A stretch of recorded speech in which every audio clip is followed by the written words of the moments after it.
Welcome to The Deep Dive, the show built to distill wisdom from a stack of sources, giving you the surprising insights you need to be well-informed, fast. Today, we are digging into something.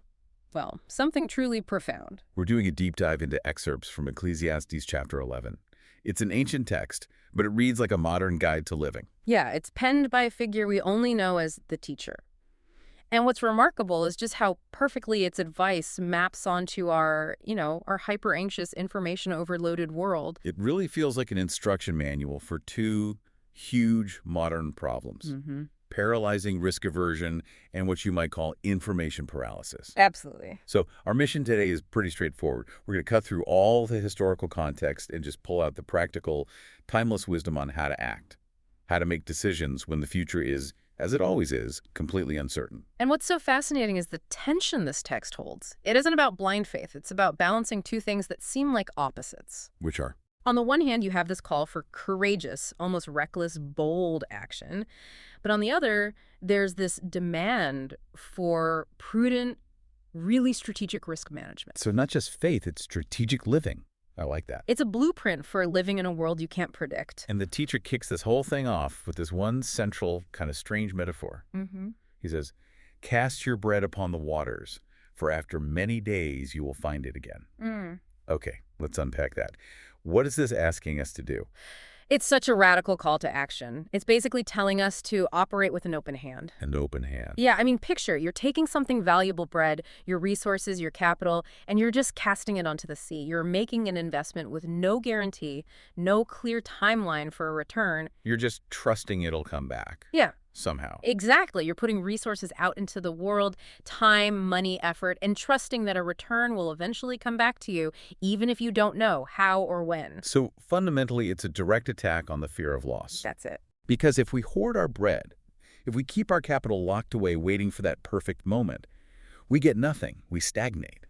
But if we put it out there, even into risky waters, we're at least in the game. And that speaks so directly to today. We want the 5-year forecast, the guaranteed ROI before we even start a new project. We want the guarantee. We demand it, and that demand paralyzes us. This text asks for humility, for us to accept that we don't control the tides or the market. We just control the act of casting the bread. So is it sort of like venture capital, where you make 10 bets knowing 9 might fail? That's a perfect modern analogy. Most will sink, but the one that comes back, it changes everything. But, I mean, couldn't that be seen as just irresponsible? Yeah. Especially in a volatile market or a shaky career environment. Well, that's the genius of it. The text isn't saying throw all your bread on the water. A portion. A portion. But the main point is that it prioritizes action over perfection. If you wait for the market to be perfectly stable, you miss your chance. The teacher immediately points out the alternative, the huge risk of doing nothing at all. Which brings us to what might be the most famous line in the whole chapter. Whoever watches the wind will not plant. Whoever looks at the clouds will not reap. It's just a stunning image. It's the definition of analysis paralysis. Imagine you're an ancient farmer. You have a very small window to plant your crops. Right. If you spend that whole window just staring at the sky, is the wind too strong? Are those clouds a bad sign? You'll miss the entire season. You avoid a tiny risk today. And guarantee the massive disaster of having no harvest at all tomorrow. Exactly. And today, the cost of that inaction is just enormous. We have infinite data points, analytics, consultants. And it just makes us hesitate more. It often leads to delaying the decision forever.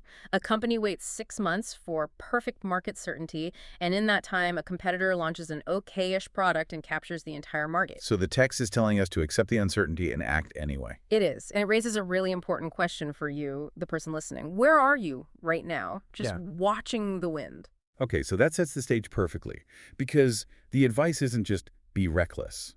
The teacher gets that the world is genuinely risky, and this is where it shifts from bold action to really practical risk management. Yes, and this is where the sophistication of the teacher's thinking really shines.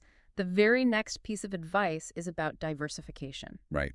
Give portions to 7, yes to 8. It's textbook diversification. Spread your efforts widely. It sounds like the ancient version of don't put all your eggs in one basket. But he's so specific. Not 2 or 3, 7 or 8. And the why is so simple and profound. You do it because, and I'm quoting, you do not know what disaster may come. That disaster could be anything. A war, an illness. Or in our terms, a layoff. An industry collapsing overnight. The text is advocating for building resilience into your whole life. Now, if we apply this to you, the listener, it's not just about money, is it? It's about your life portfolio. Absolutely. If your whole identity and income are tied up in one very specialized job, that's your biggest vulnerability. So you need 7 or 8 portions. What would those be? A side project. Maybe a side project, developing a totally different skill, investing in your community, your family, your physical health. You're building a distributed system. A distributed system of hope, health, and wealth. Yeah. I like that. So if one pillar crumbles, and one probably will, you have 6 or 7 others still standing. Exactly. And this diversification, it's not a passive thing. It's immediately tied to persistence. The teacher says, sow your seed in the morning, and at evening let not your hands be idle. Yes, it's about consistent, relentless effort across all those portions. Not just a frantic burst of energy for a month on one thing. It's the daily, sometimes boring work of sowing. Day up to day down. No downtime. Pretty much. But why? What's the reason for all that constant work, especially if you don't even know if it's going to pay off? The text states it plainly. You do not know which will succeed, whether this or that, or whether both will do equally well. Ah, so that's the key. It's the key insight. Your job is the sowing, the diligence, the consistency, the outcome, the success that's completely out of your hands. That is such a powerful antidote to modern impatience. We're so trained to look for immediate results.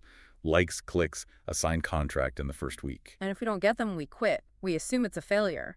But the teacher is saying the seed needs time. And because you don't know which seed will grow, you have to be faithful in planting all of them. We have to free ourselves from the tyranny of immediate results. Our job is consistency, not control. So then the text moves on, and it forces us to confront this overwhelming reality that some things are just completely beyond our control. Right. It uses the natural world as the example. Clouds pour rain when they're full. A tree lies where it falls. Period. We have to accept these fundamental laws of reality. And we spend so much energy trying to fight them. We do. We try to micromanage every single detail of a project, and it just leads to burnout. Because there are forces, like a market shift, that are so much bigger than us. The cloud will rain when it's full, no matter what your quarterly report says. And then it goes even deeper into this idea of mystery. It says we don't know the path of the wind or how a baby is formed in the womb. It's calling for a massive dose of humility and, ultimately, trust. The implication is trying to get full, complete knowledge before you act is pointless. Because full knowledge is never available. Never. You don't need to understand every single mechanism to cast the bread. You just need to act. So if we accept that, if we accept the mystery and our own limitations, what's the emotional response? The text says it directly. Banish anxiety and put away pain. It notes that youth and vigor are fleeting. Don't waste them on worry. Don't, because anxiety in this context is just you fighting against the unchangeable. It's a waste of precious energy. And that idea of banishing anxiety leads really beautifully into the final section. It's this powerful, joyous call to just engage with life right now. It is. The source says, light is sweet and it pleases the eyes to see the sun. It's the ultimate permission slip. Exactly. Life, just the simple act of seeing the sun, is a gift. Enjoy it. Don't put off happiness until you hit some imaginary goal in the future. The joy has to be part of the work. But the teacher gets very specific here. He talks directly to the young person, and he gives both total permission and a clear warning. Yes, and this is where the whole chapter comes together. The key verse is a masterpiece of balance. Which is? Be happy, young man, while you are young, and let your heart give you joy in the days of your youth. But know that for all these things, God will bring you to judgment. Okay, let's clarify that balance. Judgment can sound a little intimidating. This is permission for joyful, energetic living, right? To go out and seize opportunities. Absolutely. But that little caveat, the judgment part, it means there's accountability. It's not a call for hedonism. It just means your choices have consequences. Exactly. You can translate judgment as inevitable consequences. It's just reality. The quality of your decisions today will define the quality of your life tomorrow. Be bold, but be responsible. And that's so relevant now. I think our culture puts so much pressure on young people, so much anxiety about the future that they feel they can't actually enjoy the present. And this chapter gives them explicit permission to enjoy their energy, to be bold, but within that healthy boundary of responsibility. It's a call for for joyful accountability. So it all comes together. Be bold like casting your bread, Be diligent, like sowing morning and evening, accept what you can't control. like the wind. And therefore, you're free to choose joy to see the sun. It really is a surprisingly modern guide. So if we were to pull together the core takeaways for the listener, what would they be? I think the first one is just that wisdom is found in action. You have to prioritize doing things over the endless search for certainty. Cast your bread. Okay, 1. 2, that boldness has to be paired with prudence. You have to diversify. The give portions to 7, yes to 8 strategy, because disaster is always a real possibility. Right. And 3rd, sustainable success comes from just radical consistency. That's the sowing, morning and evening. Your job is the effort, not the immediate result. And finally, the payoff for all of that disciplined action is the freedom to enjoy your life right now. Banish the anxiety, accept the mystery, and choose joy. This ancient text really gives us a roadmap. It shows that the greatest wisdom is found in acting boldly, while at the same time managing your risk like your life depends on it, because it does. So we want to leave you with this final thought to reflect on. The Force suggests that we are so often paralyzed, metaphorically watching the wind instead of planting the seed. Our question to you is this: what risk, armed with this wisdom about diversification and diligence, is this ancient guide calling you to take in faith right now rather than waiting for those perfect conditions? We encourage you to reflect on where you are still watching the wind instead of planting the seed. And on that note, we encourage you to continue exploring, learning, and diving deep into stories that inspire and challenge you. Until next time.